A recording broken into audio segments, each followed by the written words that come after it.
తెలంగాణలో యూరియా కొరత వేధిస్తోంది. సందట్లో సెడేమియాల నకిలీ గాళ్లు పుట్టుకొస్తున్నారు. యూరియా కోసం రైతులు పడిగాపులు కాస్తూ ఉంటే అంగట్లో నకిలీ యూరియా కలకలం రేపుతోంది. నాగర్ కర్నూలు జిల్లాలో నకిలీ యూరియా కలకలం రేపింది. బ్రాండెడ్ కంపెనీ సంచుల్లో నకిలీ యూరియాని అమ్ముతున్నారు. నకిలీ యూరియా బస్తాలను రైతులకు అమ్మారు యజమాని. కలెక్టర్కు ఫిర్యాదు చేసేందుకు వచ్చారు రైతులను అడ్డుకున్నారు ఫెర్టిలైజర్ షాప్ యజమాని.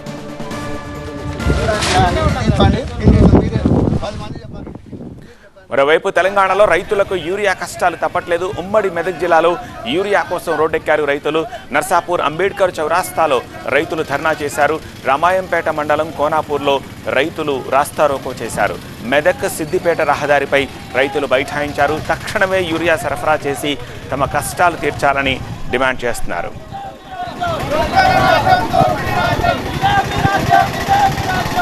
మరింత సమాచారం మా కరెస్పాండెంట్ శివతేజ అందిస్తారు. ఉమ్మడి మెదక్ జిల్లా వ్యాప్తంగా అటు మెదక్ సిద్దిపేట జిల్లాలో రైతులంతా కూడా రోడ్ల మీదకి వస్తున్నారు. యూరియా కొరత ఎక్కువగా ఉన్న నేపథ్యంలో వాళ్ళంతా కూడా రాస్తారోకోలు ధర్నాలు చేస్తున్నారు. ప్రస్తుతం సిద్దిపేట జిల్లా చిన్నకోడూరు మండల కేంద్రంలో మనం ఉన్నాం. రైతులంతా కూడా ఉదయం 5 గంటల నుంచి కూడా పెద్ద ఎత్తున రైతు వేదిక వద్ద వచ్చి యూరియా కోసం ఎదురు చూస్తున్న పరిస్థితి కనిపిస్తుంది. అటు నర్సాపూర్ తూప్రాన్లో కూడా ఇదే పరిస్థితి నెలకొంది. ఇక దుబ్బాకలో కూడా ఇదే పరిస్థితి నెలకొంది. ఉదయం 4 గంటల అర్ధరాత్రి 12 గంటల నుంచే దుబ్బాక రైతు వేదిక వద్దకు పెద్ద ఎత్తున రైతులంతా చేరుకున్నారు. ఉదయం 5 గంటల వరకు అక్కడే ఉన్నారు. అయినా కూడా యూరియా దొరకని పరిస్థితి కనిపిస్తుంది. కొంతమంది రైతులు ఉన్నారు, మహిళా రైతులు కూడా పెద్ద ఎత్తున ఉదయం నుంచి వచ్చి ఇక్కడే కూర్చున్న పరిస్థితి మనకు కనిపిస్తుంది. చాలా వరకు ఇట్లాంటి పరిస్థితి మెదక్ అటు సిద్దిపేట జిల్లాలో ఎక్కువగా ఉన్న పరిస్థితి మనకు కనిపిస్తుంది. వీరంతా కూడా ఉదయం 5 గంటలకే ఇక్కడ చేరుకుంటున్నారు. చేరుకున్న తర్వాత 11, 12 అయినా కూడా యూరియాకు సంబంధించిన బ్యాగులు దొరకకపోవడంతో వెనుదిరిగిపోతున్న పరిస్థితి కనిపిస్తుంది. కొంతమంది రైతులు ప్రస్తుతం మనతో ఉన్నారు. ఒకసారి మాట్లాడించే ప్రయత్నం చేద్దాం. ఎప్పుడు వచ్చారు, ఏం జరిగింది అసలు? పొద్దున 5 గంటలకు వచ్చారు సార్. 5 గంటల నుంచి వచ్చి ఇవాళ కూడా లైన్ దొరుకుతలేదు. జనాలకి మారిన ప్రభుత్వమే కానీ చేతుల ప్రభుత్వం కాదు ఇది. ఇజ్జెత్తా అజ్జెత్తా ఏం చేసింది ఏముంది? ఇదే నాకు ఇంతమంది ఎంత కష్టం వీళ్ళది, ఎంత గోజ, ఎంత పని పోతుంది వీళ్ళది. బాయ్ కాబట్టి మేము పుట్టెడు పని చేసుకుంటాం. ఒక్క ఊరే బస్తా వరకు పొద్దున 5 గంటలకు వచ్చి వరకు లైన్ దొరకలే. ఇది ఏం తిరుగుడు? ఇది రోజు తిరిగి అచ్చుడు పోవుడు. ఇది ఏం ప్రభుత్వం? ఇది ఏంది? ఇది కథ. మీకు ఎన్ని ఎకరాల భూమి ఉంది? ఎన్ని యూరియా బస్తాలు కావాలి? ఎప్పుడు వచ్చారు? నాకు 4 ఎకరాలు ఉన్నాయి. ఎకరాలు 2 బత్తాలు కావాలి. ఎకరాలు 2 బత్తాలు వీడికి 4 మాట వచ్చుకుంటే మారిపోతాను. ఎప్పుడు వచ్చినా కాంగ్రెస్, ఎప్పుడు వచ్చినా ఇదే కొడతా మందులు. కాంగ్రెస్ ఇదే సారు మందు. వారం రోజుల నుంచి ఇదే తిరుగుతున్నాం యూరియా బస్తాల గురించి.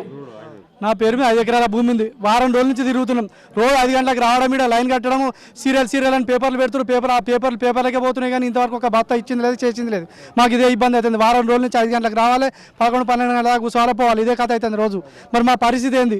మమ్మల్ని ఏం చేస్తారు ఇక? మరి లాస్ట్కు ఏమంటారు అధికారులు కావచ్చు, మిగతా వాళ్ళు అడుగుతారు. వచ్చి సీరియల్ పెడతా, సీరియల్ తెచ్చి కింద మీద వేసి బస్తాలు ఉన్నంత వరకు చేస్తాము అని చెప్పి వాళ్ళు రాజకాడు రాస్తారు, పంపించేస్తారు, మీద పంపిస్తారు.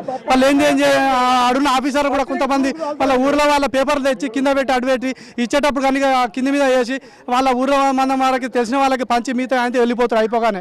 మా పరిస్థితి ఏంది? మరి ఇక్కడ ఉన్న వాళ్ళ పరిస్థితి ఏంది? మీరు ఎప్పుడు వచ్చారు? ఏంది పరిస్థితి? మేము 5 గంటలకు వచ్చినాం.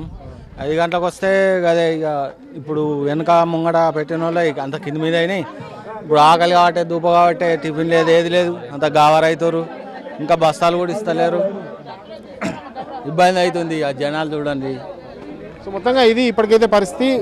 అటు మెదక్ సిద్దిపేట జిల్లాలో ఈ పరిస్థితి ఎక్కువ ఉంది. యూరియా కోసం దాదాపు వారం 2 వారాలు కూడా రైతులంతా కూడా రోడ్ల మీదకి వచ్చి రాస్తారోకోలు చేయాల్సిన పరిస్థితి కనిపిస్తుంది. సో వెంటనే యూరియాను ఇక్కడికి పంపించాలి, మమ్మల్ని ఆదుకోవాలంటూ కూడా రైతులు వేడుకున్న పరిస్థితి కనిపిస్తుంది. కెమెరా పర్సన్ మురార్తో శివతేజ, TV9 సిద్దిపేట.